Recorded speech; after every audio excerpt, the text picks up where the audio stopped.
Hello, world and universe. I'm Jay Sherm, and in today's episode of Future Tech, I want to talk about how space elevators could change humanity. And I want to start off by kind of giving the difference between a space elevator, which, I mean, it's a pretty common sense title, space elevator, and spaceships and rockets. I mean, the biggest difference that I can think of just from basic common sense is rockets and spaceships require a lot of fuel, and that fuel is expensive, and the rockets themselves are expensive. And for decades, rockets were not reusable.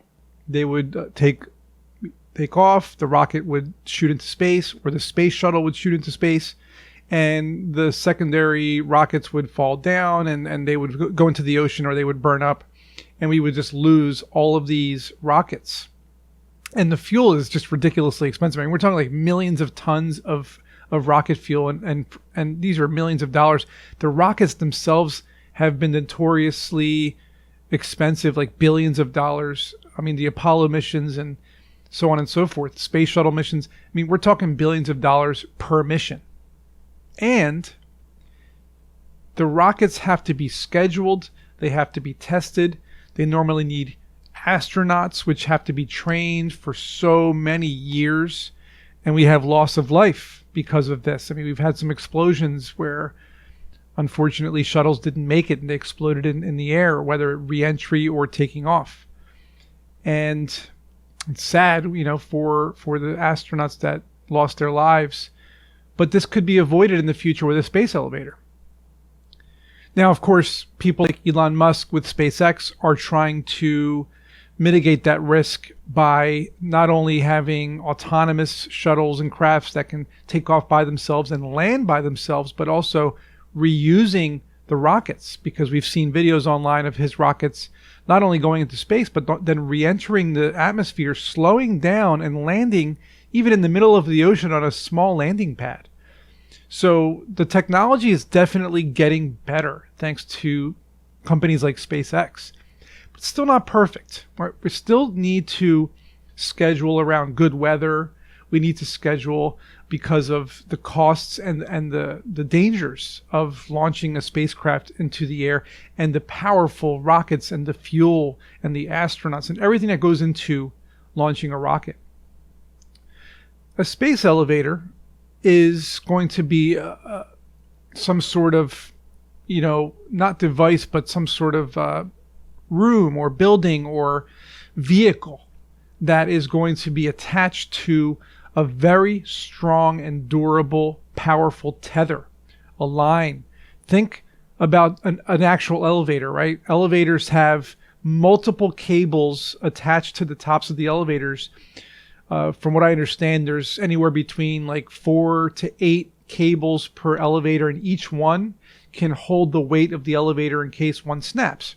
So next time you're in an elevator, don't worry if you hear a snap. There's a lot of other cables holding you from plummeting to your death. Now, a space elevator will probably be on a series of cables, maybe not even cables, maybe some sort of very powerful, some sort of molecular metal of some kind that is super indestructible, and this tether will be attached to somewhere on Earth, and it will be attached to somewhere in space, whether it's like a large satellite or maybe even to the moon, and the elevator will be able to travel, whether using electromagnets or wheels or something, some sort of friction or gears or some sort of movement that will make the space elevator go up and go down, whether it's the cables are moving with momentum, or again, some sort of electrical system or powered system that's moving the elevator. But here's the thing. You get in the elevator and you can now go up this tether into space. Maybe it takes 30 minutes, maybe it takes an hour, but you can come back down, you can go back up, you can go back down, you can go back up, over and over and over again all day long. You don't have to schedule it really. You don't really need astronauts. You don't have to worry about the dangers of fuel and explosions. The cost is going to be negligible. I mean, we're talking about maybe one way up one way up and down. Like, so basically one trip. Say you're sending supplies to the International Space Station. Okay. That one trip might cost you the same as like a commercial airplane fare, a couple $100. Once they have this kind of thing built. The sad fact is, if NASA and SpaceX and other organizations had just focused on building a space elevator going back 50, 60, 70 years, we would have had one by now, because we do have the technology to build one. But for some reason, all these organizations that just didn't focus on it. They focused on the space race using ships. Maybe it was because that's easier to do. Maybe the elevator is more difficult to do. But there is no debate on the difference being a space elevator is extremely more safe, more reasonably priced, and also the usability factor, the fact that you can use it over and over and over again, over and over and over again. I mean, it's a no-brainer. The next piece in space elevators that most people probably don't even think about is access to space. So this means that before, only a certain few people, like Jeff Bezos from Amazon was able to launch a rocket, Elon Musk was able to launch a rocket, NASA can launch rockets, but like not a lot of other businesses or companies or even countries can launch into space. But if we have space elevators and anybody can get into space, now any country or business can launch a satellite, because you just take the elevator up, put the satellite into space, come back down. Easy peasy. This also means that resources will be available. Now look what happened during the pandemic. Supply chain issues, chip shortages, metal shortages. It's a known fact. Asteroids that are either near Earth or coming to Earth or in Earth's orbit, maybe even on the moon, there are minerals and metals that are worth trillions of dollars. Gold and platinum and titanium and nickel and iron. These things are abundant in the universe. We just don't have access to them.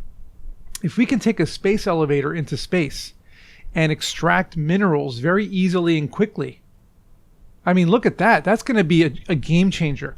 We're going to be able to take the next step in the evolution of mankind simply because of access.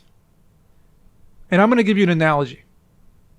Hundreds of years ago, or thousands of years ago, humans had to walk from place to place, maybe ride a horse from place to place, but eventually they made ships. Ships gave them access to the ocean, to other continents, to be able to barter and trade and learn new civilizations and learn new technologies. Eventually the car and the train, and these things now enabled access to deliver goods quicker, be able to be in business and be able to sell oil and clothing and things to other cities and other countries. Access has made our world interconnected and extremely accessible. So it's the same thing in space. Imagine the universe is a bigger version of our world. Every galaxy and every planet is like a city or a country. We will have access to the moon, to Mars, to other planets much easier because we can get there a lot easier. Let's just say, for example, we can make a space elevator from here to the moon. We can go back and forth to the moon and build a base on the moon. Maybe we can live on the moon. We can work on the moon. Because let's face it, Earth is falling apart. We have too many people, not enough resources. Climate change is a problem. Eventually, we're going to have to be a multiplanetary species. We're going to have to live in other galaxies throughout the universe. Now, let's go in the future here. This is Future Tech. Let's talk about how we have a space elevator from, say, the moon to Mars, or Earth to Mars. Current estimates are that it takes about 8 months to get to Mars. It's basically a year, right? So astronauts have to be in a ship for 8 months to get to Mars. and things can go wrong. Not only that, but because of the way that the Earth and Mars and all the orbits of the planets and how Mars is further away at some point, there's only a good window of time every 26 months that we can launch to get to Mars. 26 months, let's just say it's 2 years. 2 years, every 2 years we can launch for Mars. And it takes 8 months to get there. With a space elevator, you forget about the 26 months, the 2 years that you have to wait for, because you can go every day. You can send an elevator to Mars every day on a tether, and it'll only take about 2 months to get there on a tether, on an elevator. Because gravity won't matter, you don't have to launch a rocket. Once you're in space, there's no gravity, and the elevator can maybe go faster. Who knows? But the point is, maybe we can get to Mars in a week eventually. Maybe we can make an elevator fast enough to get there really quick. I mean, let's put it this way. 26 months and 8 months down to daily departures in 2 months? I'm sold. Why are we not building space elevators today?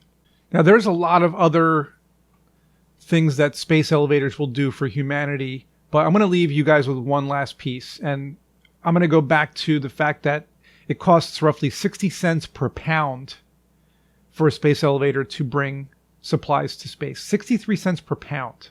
Okay? It's not a lot of money to send. 100 pounds would cost $60 roughly to send a human, for example, to space. That's very, very, very cheap. What does that mean? Accessibility. Think about it this way. There's so many different things that this does. Being in space has helped humans create new technologies, satellites, GPS technology, smart devices, and it has helped us understand how we can survive on other planets. But there are some other pieces of space that we're not really taking into account. For example, the sun, our star, is in space. There are no clouds in space. The amount of solar radiation that is in space is tremendous. Imagine if we had a space elevator or multiple space elevators so that we can easily get up there and bring solar panels with, some sort of satellite or maybe space stations or whatnot that had just solar arrays. And all day long, these solar arrays were capturing the radiation and then somehow transmitting it back to Earth as radiation and converting it into energy. We would have literal free energy on the entire planet just because we have space elevators with the ability to bring us that energy.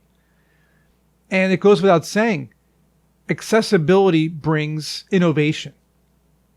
By putting us into space and letting us explore universes, for example, space elevators now will allow us to bring supplies and spaceship parts. We can build massive, massive spaceships in space or on the moon or around the moon or around the Earth, not on Earth, and then having to take off with fuel potentially blowing up or having a problem.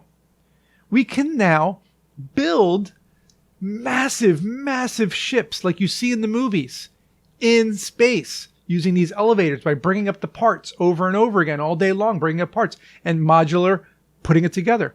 And these ships will be able to hold 5,000 people or more. They will be able to hold small towns, small communities, and we can then travel to another planet or another universe, Mars, for example, and colonize it properly because we have the accessibility. I mean, everything will change once we have a space elevator. I hope that we eventually have one so that we can all get into space before the end of days. And I'm curious to know what other applications you might think of that space elevators will give us that I might not have mentioned, because there's so many more that I'm sure I could have covered. So let me know what you think about space elevators, what they can do for humanity. Put it all in the comments. I'll answer it. I'm really curious to hear what you come up with. And as always, I will see you in next week's episode.